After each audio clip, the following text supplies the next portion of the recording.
नमस्कार दोस्तों, स्वागत है आपका हमारे चैनल की एक और वीडियो में। कहानी की शुरुआत में हम स्पेन में 1939 में एक छोटी लड़की दिखाते हैं जिसके आसपास बहुत सारे लोग हैं और उसके हाथों में और उन सबके हाथों में जीसस क्राइस्ट का एक क्रॉस है। वो लड़की कहीं जा रही है और वो सारे लोग उसके पीछे पीछे चल रहे हैं। ऐसा माना जा रहा था कि उस लड़की को मदर मैरी के दर्शन हुए हैं और उस लड़की को होली गर्ल के नाम से जाना जाने लगा। अब हमें 10 साल के बाद का सीन दिखाते हैं जहां पर हम देखते हैं कि सिस्टर है जो कॉन्वेंट स्कूल में पढ़ाने के लिए आई है और हमें पता चलता है कि सिस्टर और कोई नहीं बल्कि वो छोटी लड़की है जिसे होली गर्ल का नाम दिया गया था। उन्होंने वहां पर सिस्टर जूलिया रिसीव करने आती है और वो उन्हें ये बताती है कि ये बिल्डिंग वॉर के बाद बिशप ने वापस ले ली थी और वहां पर गरीब लड़कियों के लिए एक स्कूल में उसे बदल दिया। वो उन्हें ये भी बताती है कि पुराने स्टाफ में से सिर्फ वो और 2 बड़ी सिस्टर्स यहाँ पर हैं और बाकी सब लोग नए हैं। वो लोग मिलजुल कर रहते हैं और वहाँ पर कोई भेदभाव नहीं है। अब जब वो सिस्टर सुपीरियर का इंतजार कर रही थी तो वहाँ पर उसे एक बॉल दिखती है जो किसी ने फेंकी थी, पर वहाँ पर उसे कोई दिखाई नहीं देता। उसे अजीब सा लगता है पर वो इग्नोर कर देती है। तब उसे सिस्टर जूलिया उन्हें अपने कमरा दिखाती है और जब वो अपने कमरे में अकेली होती है तो उन्हें ऐसा लगता है कि उसके कमरे में और कोई भी है, क्योंकि उनकी कुर्सी बार बार अपने आप गिर जाती है और उसे किसी के खटखटाने की आवाज सुनाई देती है। उसे अपने कमरे में एक बॉक्स भी मिलता है जहां पर एक सिस्टर की तस्वीर थी और उन सिस्टर का नाम था सिस्टर सोकोरो और उस बक्से में एक सीजर भी मिलती है। अब सिस्टर अगले दिन क्लास में जाती है बच्चों को पढ़ाने पर, लेकिन वहां पर उसे एक लड़की मिलती है जिसका नाम होता है रोजा। वो उन्हें देखकर बहुत डर जाती है और क्लास से चली जाती है। अब वो सिस्टर सुपीरियर के पास जाती है और वो उन्हें एक अपनी कुछ खास तस्वीरें दिखाती है जब उनकी शादी जीसस से हुई थी। अब वो उसे एक एल्बम दिखाती है जो उसमें बहुत सारी सिस्टर्स की तस्वीरें होती है और वहां पर एक तस्वीर मिसिंग होती है और उसे लगता है कि वो उन्हीं की तस्वीर है, सिस्टर सोकोरो की, जिनकी तस्वीर उसके कमरे में उस बॉक्स में थी। उसी रात जब वो अपने कमरे में होती है तब फिर वही अजीब सी चीजें होती हैं। वो कुर्सी अपने आप बार बार गिर जाती है और उनके दरवाजे पर कोई खटखटाता है। जैसे ही वो दरवाजा खोलते हैं ऐसा लगता है कि किसी बच्चे ने उस दीवार पर एक तस्वीर बनाई है और वहां पर कोई बॉल है जो पहले दिन उसके सामने आई थी और वो बॉल अपने आप ही चली जाती है। सिस्टर नसीसा उसके पीछे जाती है और वो बेसमेंट में पहुंच जाती है, पर उसे सेंट मार्था का हाथ मिलता है जो कि बहुत पहले ये वॉर में खो गया था। अब अगले दिन सारी सिस्टर प्रेयर मीट में बैठी होती हैं और सिस्टर नासिसा को लगता है कि जो माला उन्हें पकड़ी है उनके खून में तब्दील हो चुकी है। उनकी पूरी पोशाक खून से लद गई है और फिर उन्हें दिखाई देता है कि वो जमीन पर लेटी है और हवा में उड़ने लग गई और उनके मुंह से खून निकल रहा है। तभी सिस्टर जूलिया उन्हें बोलती है कि बच्चों के कमरे में जाएं क्योंकि उन्हें दिन की लास्ट प्रेयर करके सुला दे, क्योंकि उन्हें सिस्टर सुपीरियर की हेल्प करनी है।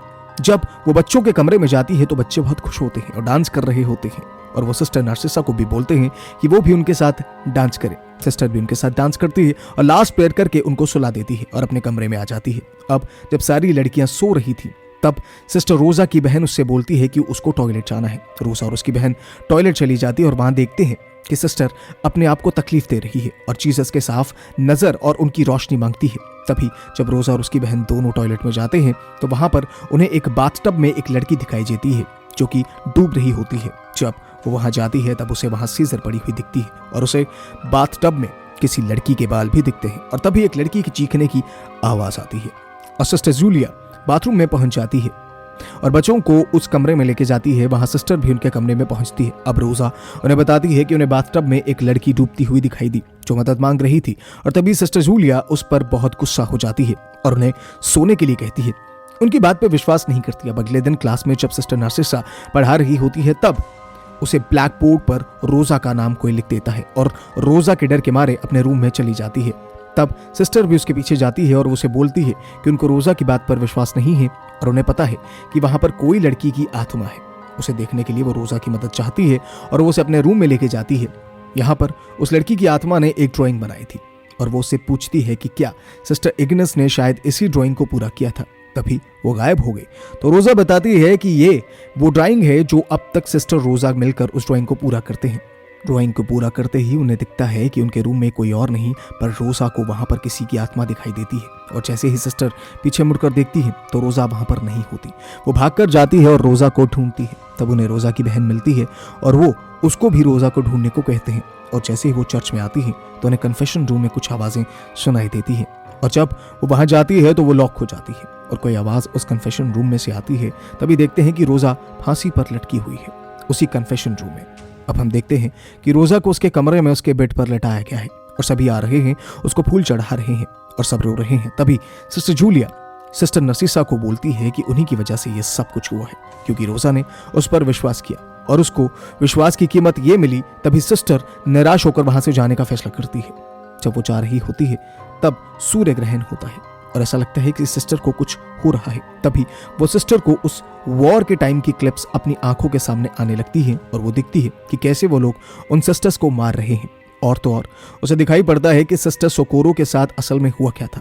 असल में एक आदमी ने उनका रेप किया था उस वॉर में। अब उस सूर्य ग्रहण को देखने की वजह से उनकी आंखें बहुत ही बुरी तरह से डैमेज हो गई थी और उनकी आंखों से खून आने लगा। तभी सिस्टर जूलिया वहां पर आई और उन्हें अंदर उनके कमरे में ले गई। जब उन्हें होश आया तो सिस्टर जूलिया ने उन्हें कहा कि ये सब उन्हीं की गलती है कि वो सूर्य ग्रहण में बाहर चली गई और नंगी आंखों से उन्होंने वो सूर्य ग्रहण देखा। अब सिस्टर को विजन्स दिखाई देते हैं सिस्टर सोकोरो के। वो उनसे मिलने आती है और जैसे ही सिस्टर उनका हाथ छूती है उन्हें वो विजन्स आने लगते हैं। अब हमें पता चलता है कि उनके साथ असल में हुआ क्या था, क्योंकि वॉर में उनका रेप हुआ था। इस वजह से उनकी एक बेटी हुई। अब सिस्टर सुपीरियर और सिस्टर जूलिया ने बोला कि ये बात सिर्फ चर्च के अंदर रहनी चाहिए और अब दिखाते हैं कि उनकी बेटी बड़ी हो गई है, उसको बहुत तेज बुखार है और सिस्टर सोकोरो अपनी बेटी को डॉक्टर के पास लेके जाना चाहती है। सिस्टर जूलिया और सिस्टर सुपीरियर उनको एक कमरे में बंद कर देती है। उनकी बेटी की जबरदस्ती उस बाथरूम में लेके जाते हैं और उस बाथटब में नहलाने की कोशिश करते हैं ताकि बुखार उतर जाए, पर वो लड़की अपनी माँ के पास जाना चाहती है और इसी जबरदस्ती में उस लड़की का सर बाथटब में बहुत जोर से टकराता है, जिसकी वजह से वहीं पर उसकी मौत हो जाती है। सिस्टर सोकोरो को पता चलता है कि उसकी बच्ची नहीं रही और वो भी अपनी जिंदगी खत्म कर लेती है और सुसाइड कर लेती है उसी कमरे में। और इसी के लिए सिस्टर नासिसा को बार बार चेयर के गिरने का एहसास होता था, क्योंकि सुसाइड सिस्टर सोकोरा ने उसी चेयर पर चढ़कर किया था और वो ही ये सब कर रही थी। अब हमें देखते हैं कि सिस्टर नासिसा उसी वक्त में पहुंची है जब ये सब कुछ हो रहा है और सिस्टर सोकोरो उनको वो दरवाजा खोलने को बोलती है और सिस्टर नासिसा वो दरवाजा खोल देती है। अब पता चलता है कि सिस्टर्स ने दूसरी दुनिया का दरवाजा सिस्टर सोकोरो के लिए खोल दिया है और अब वो इस दुनिया में आ चुकी है। वो अपना बदला सिस्टर सुपीरियर और सिस्टर जूलिया से लेने आई है और हमें दिखाते हैं कि वो सिस्टर सुपीरियर और सिस्टर जूलिया को कमरे में मार देती है और उस ब्लैक बोर्ड पर सिस्टर जूलिया का नाम लिख जाता है, जैसे कि रोसा ने बताया था कि उस ब्लैक बोर्ड में अगर उन्होंने किसी का नाम लिखा है तो वो शापित हो जाते हैं और सिस्टर सोकोरो का बदला पूरा हो। उसने उन दोनों सिस्टर्स को मार दिया जिसने उनकी बेटी को मारा था और वो अपनी बेटी को लेती है और इस दुनिया से हमेशा के लिए विदा हो जाती है। अब हमें कुछ साल के बाद का सीन दिखाते हैं जब सिस्टर नरसिसा बूढ़ी हो चुकी है और एक स्कूल में पढ़ाने जाती है जहां पर वो इंग्लिश लिटरेचर पढ़ाएंगी और वहां पर उन बच्चों के बीच में एक लड़की बैठी है वेरोनिका, जिससे उसकी फ्रेंड बोलती है कि इनको सिस्टर डेथ नाम बिल्कुल सूट करेगा। और तब वेरोनिका देखते हैं। अब वेरोनिका उसी वेरोनिका मूवी की लीड है और ये दोनों मूवीज कनेक्टेड हैं। अब इसी के साथ ये कहानी यहीं खत्म होती है। दोस्तों, उम्मीद है कि आपको ये कहानी पसंद आई होगी। हमारे इस वीडियो को लाइक कीजिए, इसे शेयर कीजिए, कमेंट बॉक्स में अपनी राय दीजिए और हमारे चैनल को सब्सक्राइब कीजिए। धन्यवाद। मिलते हैं एक और वीडियो में।